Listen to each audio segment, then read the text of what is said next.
Assalomu alaykum. Bugun Telegram kanalimizga kelgan navbatdagi savollarga javob berib o'tamiz. Qashqadaryo viloyatidan 23 yoshli ayol kishidan kelgan savol. Menda homiladorlikning 9-10 haftaligida yurak urishi to'xtab, homila tushish holati kuzatildi.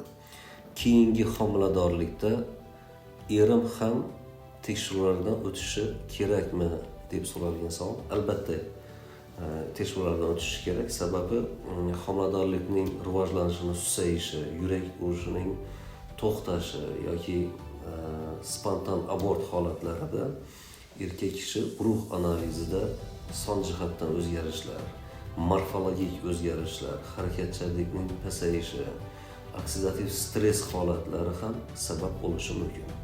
Bu holat kuzatilmasligi uchun albatta o'z yashash joyingizga yaqin bo'lgan urolog, androlog shifokori bilan uchrashib, urug'ni chuqurlashtirilgan tekshiruv analizi o'tkazish, DNK fragmentatsiya analizini o'tkazish tavsiya qilinadi.